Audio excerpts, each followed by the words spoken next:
She only asked for the leftovers, so Adam Sandler followed her, and what he saw broke his heart. Adam Sandler was exhausted. The New York premiere of his latest film had dragged on for hours, and the after-party at Carbone's was still going. Strong well past midnight, sitting at a corner table, he watched as waiters cleared plates from abandoned tables, stacking half-eaten appetizers and entrees for disposal. "Excuse me?" A quiet voice interrupted his thoughts. Adam looked up to see a woman in her mid-30s, dressed in the black uniform of the catering staff. Her name tag read, Diane. "I'm sorry to bother you, Mr. Sandler, but I was wondering if it would be possible to take some of the leftover food when the event is over." There was nothing unusual about her appearance. Brown hair pulled back in a practical ponytail, tired eyes that had seen long shifts, and hands slightly reddened from work. What struck Adam was the careful dignity in how she asked, without desperation, but with unmistakable need. "Of course," he replied automatically.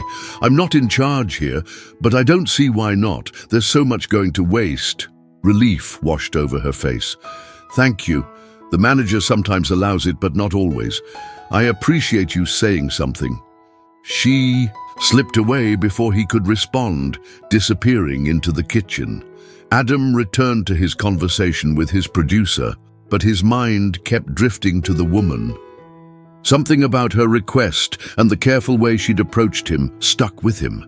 As the party finally wound down and guests began to leave, Adam noticed Diane again. She was discreetly packaging leftover food into containers while the cleanup crew busied themselves with other tasks. When she finished, she slipped out the service entrance with 2 heavy bags. Adam should have called for his driver. He should have headed back to his hotel.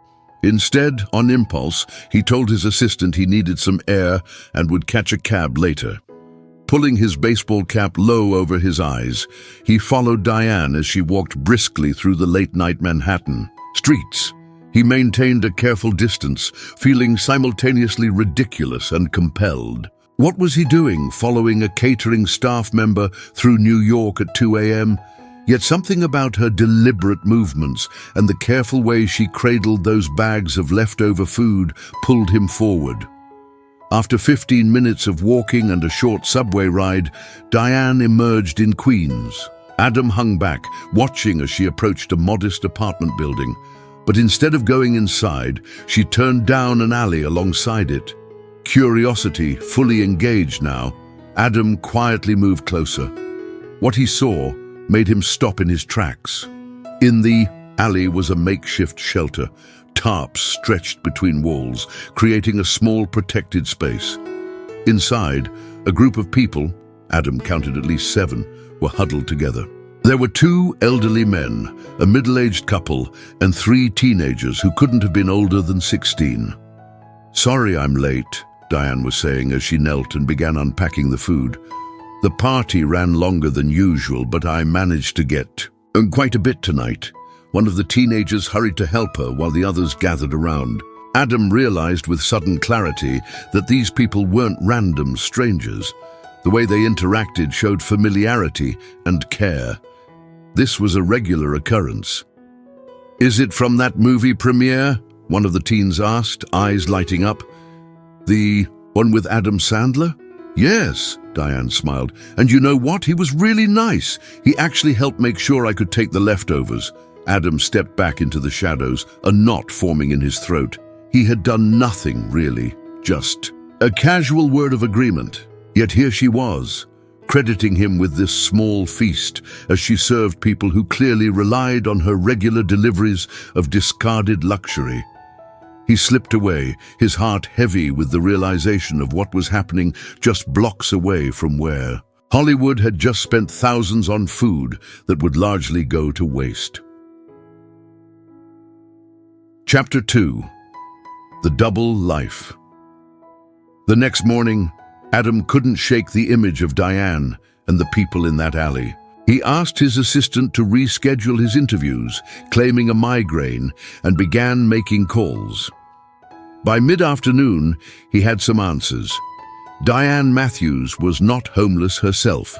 She had a small apartment in Queens where she lived with her elderly mother who needed constant care. Diane worked 3 jobs: morning shifts at a bakery, afternoon hours at a community center, and evening gigs with a catering company. The catering job provided the opportunity to collect food that would otherwise be thrown away. The people in the alley were a mixed group. The elderly men had lost their housing after medical bankruptcies. The couple had been evicted when their building was converted to luxury condos. The teenagers had fled abusive homes. All of them had fallen through the cracks of social services. Adam learned that Diane had been helping them for over 2 years, ever since finding one of the teens sleeping behind the dumpster at her apartment building. What had started as offering a single meal had evolved into a regular support system. She brought not just food, but also collected clothing, blankets, and sometimes even managed to find temporary housing. That evening, Adam returned to the alley, this time earlier, wearing a hoodie and jeans. He watched from a distance as Diane arrived with a smaller bag, likely from her bakery job, and spent time talking with each person, checking on them, writing down needs on a small notepad. When she left, Adam followed her to her apartment building. He watched her climb the stairs to the 2nd floor, and then, after a moment's hesitation, he approached the building entrance. Adam was used to grand gestures, large donation checks written at charity galas, foundation events with his name attached, but this felt different, more immediate. He pressed the buzzer for apartment 2B. When Diane opened the door, her eyes widened in shock, then narrowed with suspicion. "Mr. Sandler, why are you here?" "I followed you last night," he admitted, the words sounding worse out loud than in his head. "And again today. I'm sorry, that sounds creepy. I saw what you were doing with the food from the party." Her expression hardened. "I had permission." "You said, 'No, that's not why I'm here,'" Adam interrupted. "I'm here because I want to help." Diane's suspicion didn't fade. "Why would you care? And why would you follow me instead of just asking at Carbone's?" From inside the apartment, a fragile voice called out, "Diane? Who's at the door?" "It's no one, Mom," Diane called back. She stepped into the hallway, pulling the door nearly closed behind her. "Look, Mr. Sandler, I appreciate the thought, but we don't need a celebrity's guilty conscience project. Those people have had enough broken promises." Adam felt the sting of her words. "Fair enough. But this isn't about publicity. I saw something real happening, and I just want to understand. No cameras, no press, just me trying to help if I can." Diane studied his face for a long moment.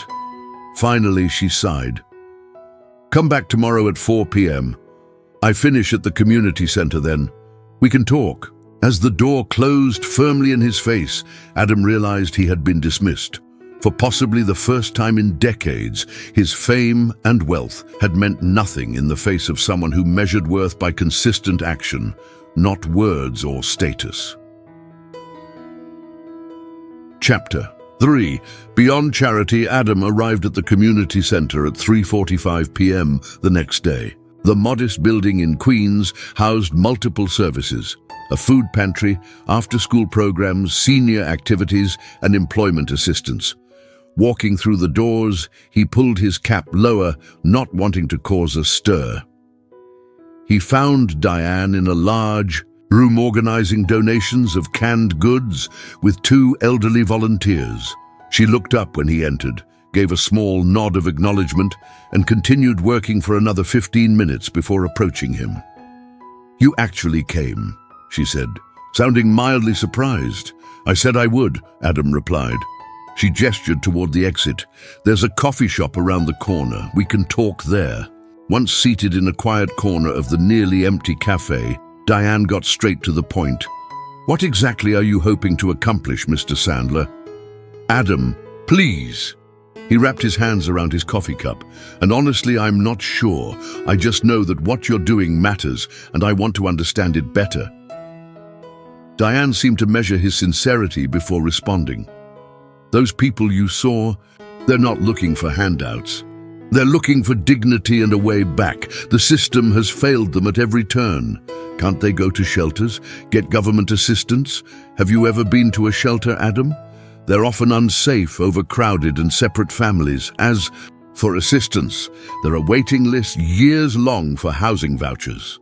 Benefits require addresses, ID documents many don't have anymore, and countless hours navigating bureaucracy that assumes you have transportation, time off work, and computer access.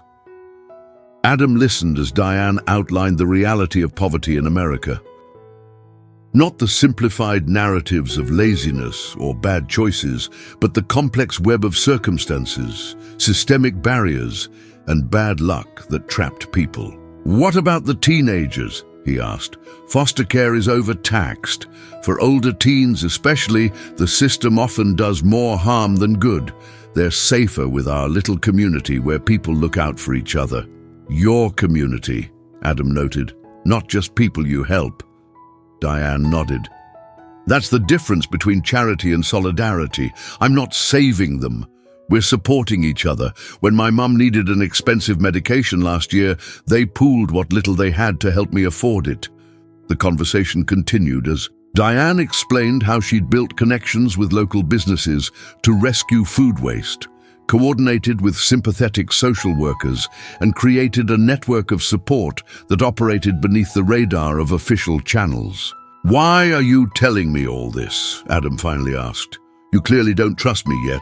Because you're here listening, she replied simply, and because, whether I like it or not, someone with your resources could help or hurt. What we've built, I'd rather you understand it first. As they parted ways outside the coffee shop, Adam asked, Can I meet them? Properly this time, not lurking in shadows? Diane hesitated. They're not exhibits in a zoo, Adam. I know that, but I want to understand from them, not just about them. After a moment's consideration, she nodded. Friday night. I'm bringing dinner from a catering gig at 9 p.m. Meet me at the apartment building. And Adam, come as yourself, not as a celebrity bearing gifts. Just come to listen first. As he watched her walk away, Adam realized he was being given a rare opportunity to see a reality unfiltered by his wealth and fame, to witness a community built not on charity, but on mutual aid and dignity. For the first time in years, he felt the stirring of something beyond the comfortable numbness that had settled over his life. Chapter 4. Broken barriers. Friday arrived, and Adam found himself unusually nervous as he approached the meeting spot. He had come alone, as promised. No entourage, no security, no manager insisting on controlling the narrative. He wore simple jeans and a sweatshirt, carrying nothing but a desire to understand. Diane was waiting, 2 large insulated bags at her feet. She nodded in greeting and hefted one bag. You can carry the other one. The simple assignment, being useful rather than important, felt refreshing. They walked in silence to the alley, where things had changed since Adam's first surreptitious visit. The tarps were still there, but the space had been tidied, with milk crates serving as makeshift tables and seats. Everyone, Diane called as they approached. I brought a guest tonight. This is Adam. He's going to join us for dinner.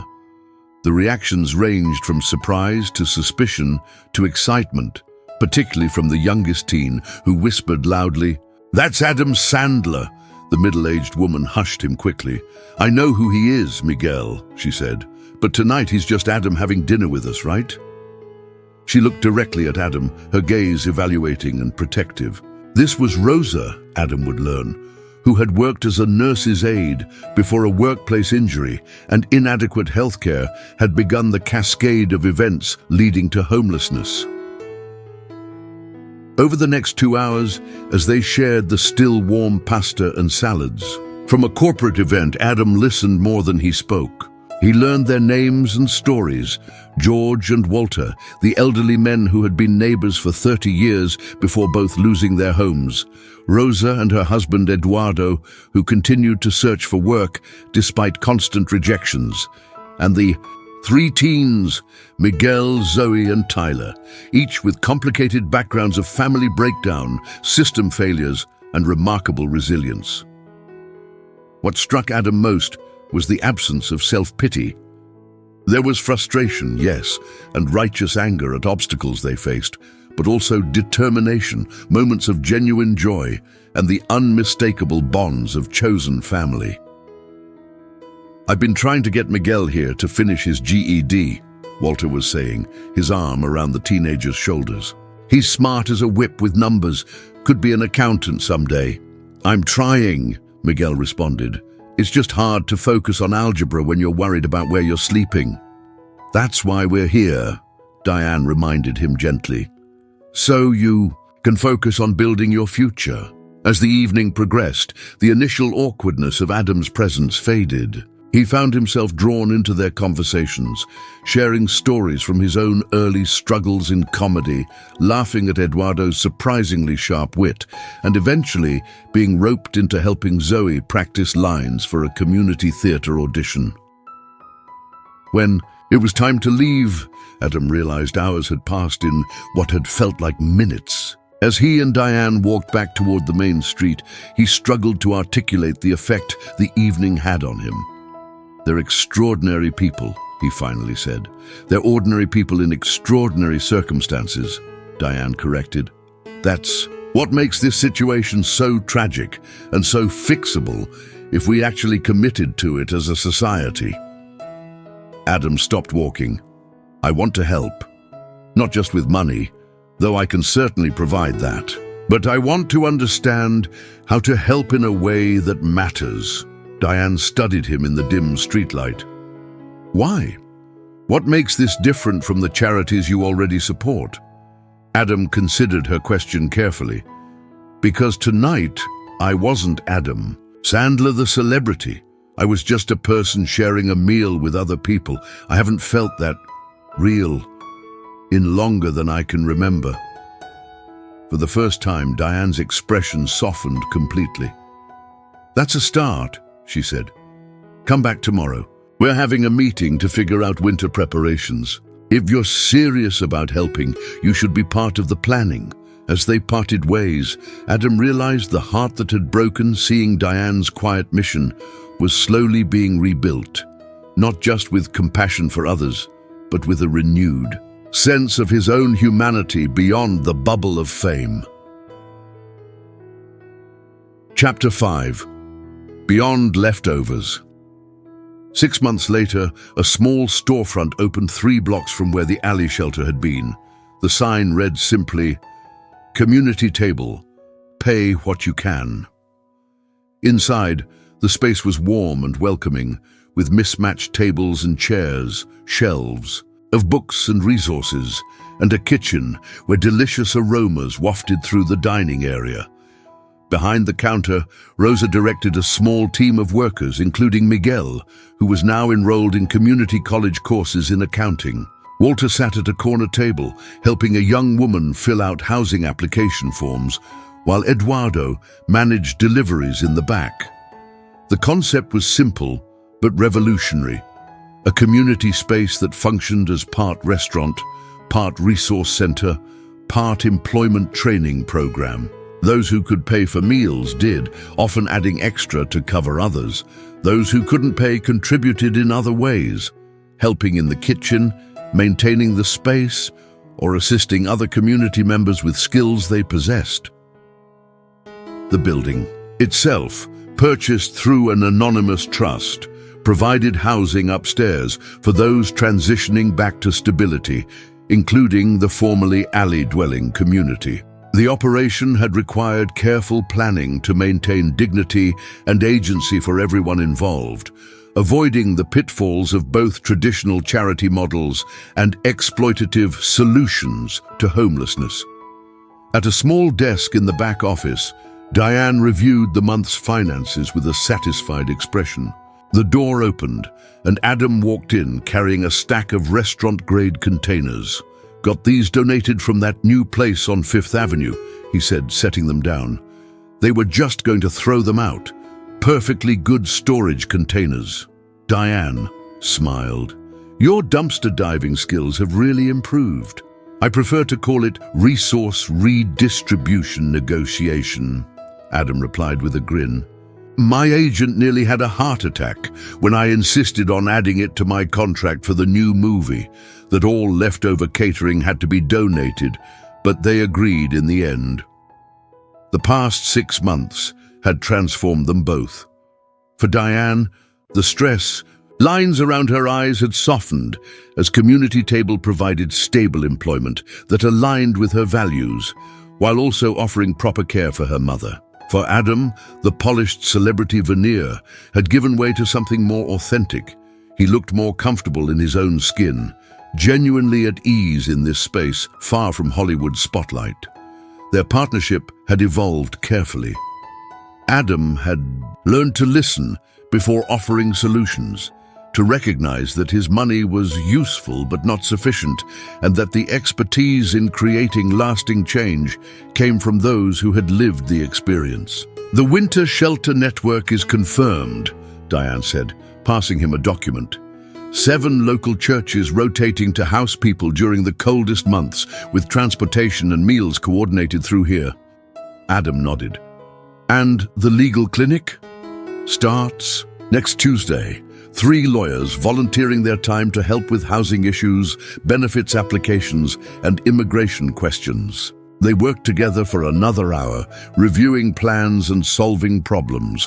This was their new normal, Adam splitting his time between film projects and community work, using his connections and resources in service of solutions designed by those closest to the issues.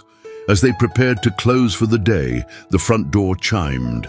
A woman entered hesitantly, clutching the hand of a small child. Her expression carried the unmistakable weight of someone at the end of her options. Diane approached her gently. "Welcome to Community Table. Can we help you?" "I heard," the woman began, her voice barely audible. "Someone at the shelter said you might have food. We haven't eaten since yesterday." "We absolutely do," Diane assured her. "Are you hungry now? We can make you both a plate. And then, if you'd like, we can talk about other ways we might be able to support you." As Diane led them to a table, Adam moved to the kitchen to help prepare their meal. Through the serving window, he watched as the woman's tense shoulders gradually relaxed, as her child began to smile at something Diane said. This was what had been missing in his life of privilege. The simple, profound connection of one human, recognizing the humanity in another. The woman hadn't asked for an autograph or a selfie. She had asked for food, for dignity, for acknowledgement of her existence in a world that had turned away.